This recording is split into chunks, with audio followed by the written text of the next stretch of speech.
Party बना ली है जो पीडीए की जरूरत पड़ गई सर?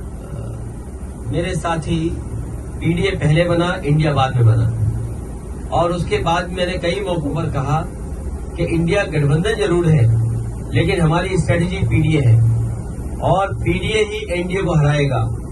जहां तक सवाल प्रदेश में जहां चुनाव हो रहे हैं, ये बात इंडिया गठबंधन को साफ कर देनी चाहिए थी कि प्रदेश इस दस पर कोई समझौता नहीं होगा। मुझे लगा जब मध्य प्रदेश के नेता ने और उनके जो पूर्व मुख्यमंत्री रहे, उन्होंने हमसे जब बात की और कहा कि आप किन सीटों को चाहते, तो मैंने उत्तर प्रदेश में या मध्य प्रदेश में जो समाजवादी पार्टी की परफॉर्मेंस थी समय समय के चुनाव में, वो पूरी परफॉर्मेंस भेज दी। और मैंने उससे कहा कि मध्य प्रदेश में कभी हमारा इस हिस्से से विधायक बन गया, कभी उस हिस्से से विधायक बन गया, और हमारी पार्टी से कई बार कई विधायक बने जो आज दूसरे दल में भी चले गए, कांग्रेस में भी चले गए। और मैंने याद दिलाया कि जिस समय कांग्रेस को समर्थन की जरूरत थी, उसमें सबसे पहले समाजवादी पार्टी के विधायक ने समर्थन किया था और सरकार बनी थी।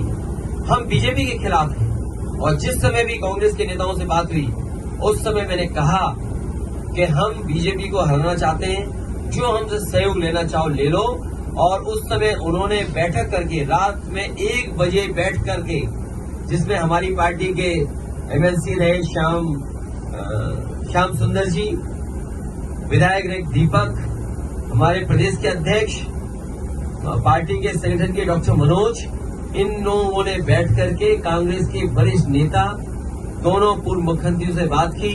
उन्होंने रात के 1 बजे जब मीटिंग खत्म हुई, उन्होंने आश्वासन दिया कि 6 सीटें लगभग आपको दी जा सकती हैं, और वो खबर अखबार में भी छपी।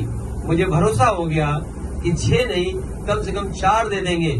लेकिन जब सूची आई कांग्रेस की, तो जो हमारा सिटिंग एमएलए है, उस पे भी उन्होंने प्रत्याशी घोषित कर दिया।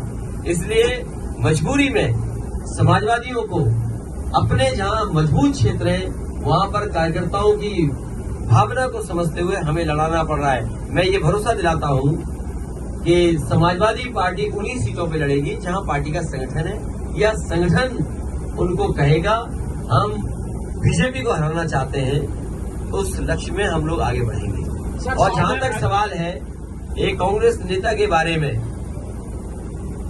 आजमगढ़ का रिश्ता समाजवादियों से बहुत गहरा है। अगर कोई आजमगढ़ पर टिप्पणी करेगा तो वो लोग भी सुनने के लिए तैयार रहे, या फिर सोच समझ करके बोले।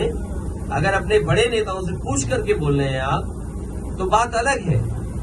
लेकिन अगर आप आजमगढ़ पर कुछ बोलेंगे, जो इमोशन आजमगढ़ से समाजवादियों का है, हो सकता है कांग्रेस का इमोशन रायबरेली और अमेठी में भी वही हो।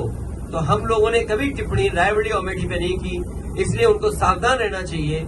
आजमगढ़ जैसी जगह पर उसी तरह के इमोशन का भाव है, इसलिए टिप्पणी करने से पहले बहुत सोचना चाहिए।